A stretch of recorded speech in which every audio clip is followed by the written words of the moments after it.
You know, the race to the moon, it was so much more than just a scientific adventure.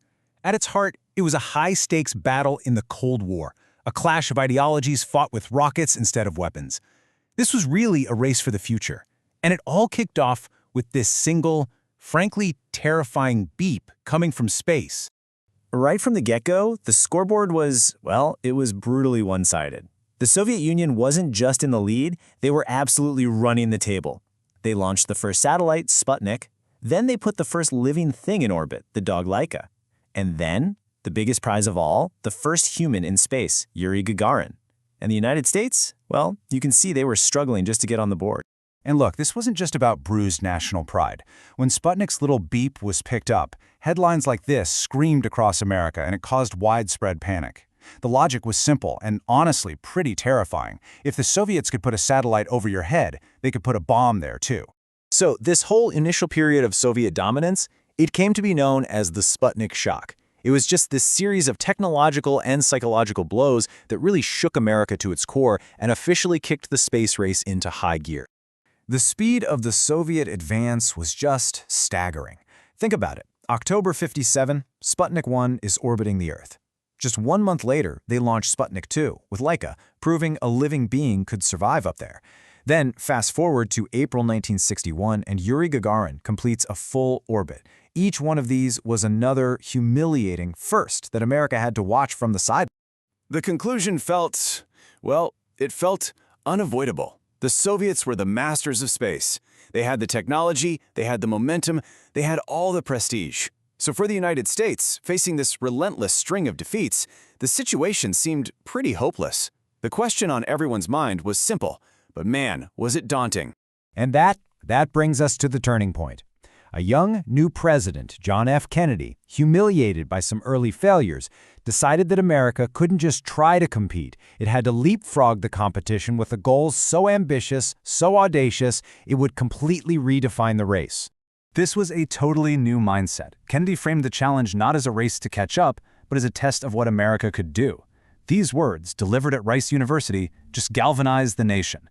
It was basically a declaration that America would win, not by playing the Soviets' game, but by creating a whole new one. And the goal he laid out, it was crystal clear. A man on the moon and back home safely. And then he attached this absolutely stunning deadline. Before this decade is out.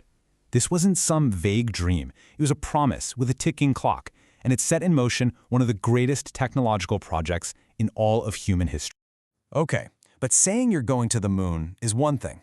Actually doing it, that's a whole different ballgame. It meant solving thousands of problems that had never even been considered before, and getting an army of engineers and scientists to build machines that at the time only existed on paper. The sheer scale of this effort is hard to wrap your head around. 400,000 people. That's how many scientists, engineers, technicians, and factory workers were mobilized to work on the Apollo program. You had an entire generation focused on one single monumental goal. And right at the heart of this whole effort was this absolute beast of a machine, the Saturn V. It wasn't just a rocket. It was a testament to human engineering. Basically, a controlled explosion designed for one single purpose, to break free from Earth's gravity and throw astronauts all the way to the moon. I mean, the numbers behind this thing are just mind-bending. It stood taller than a skyscraper, it weighed over 6 million pounds, and the fuel consumption, get this, 13 tons of fuel every single second at liftoff. It was just a miracle of brute force. But, brute force alone wasn't going to cut it. The mission's architecture had to be genius. Instead of trying to land a massive ship on the moon, they came up with this idea called Lunar Orbit Rendezvous. A mothership would stay in orbit while a tiny, lightweight lander went down to the surface. That one decision was the key that unlocked the whole thing and made it possible to meet Kennedy's deadline. All right, so the plan is set. The machines are being built, and the final leg of the race kicks off. Both superpowers were now aiming for the exact same target, but they were taking fundamentally different paths to get there. And this is where you really see the different design philosophies.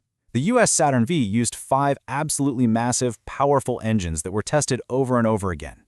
The Soviet N-1 rocket, on the other hand, used a cluster of 30 smaller engines that had never been test-fired altogether. It was an incredibly complex and, as it turns out, a fatal design flaw. And this timeline, wow, it just tells the whole dramatic story of those final months. In February of '69, the first N-1 launch fails. Then, in early July, just 13 days before Apollo 11 was set to go, the second N-1 explodes in this catastrophic fireball that completely destroys the launch complex. The path to the moon was now literally clear for America. With the Soviet program basically in ashes, all eyes on the planet turned to three men and their Saturn V rocket.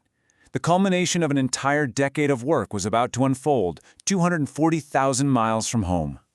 Even at the very end, it almost all went wrong. The guidance computer was taking them right into a field of boulders.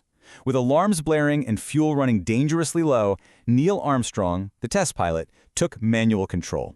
In those final, heart-stopping moments, it was pure human skill, not just technology, that saved the mission. And then, silence, followed by those incredibly calm, historic words from Armstrong. You can just imagine the wave of relief and pure joy that erupted in mission control and all around the world. The race was over. America had done it. A few hours later, another set of words would echo forever. As Neil Armstrong stepped onto the lunar surface, he just perfectly captured the meaning of the moment. A single step for one person that was somehow, at the same time, a monumental milestone for our entire species. But you know, the most profound legacy of the mission wasn't a footprint or a flag. It was the view looking back.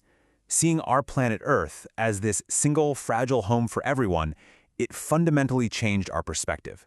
The race that was born from conflict had delivered this powerful, unexpected moment of unity. So when you think about it, what did humanity truly win in this race that started from conflict? Maybe the greatest prize wasn't planting a flag on another world, but seeing our own world for the very first time, as one fragile and shared home. The ultimate victory wasn't over a rival, but over our own limited perspective.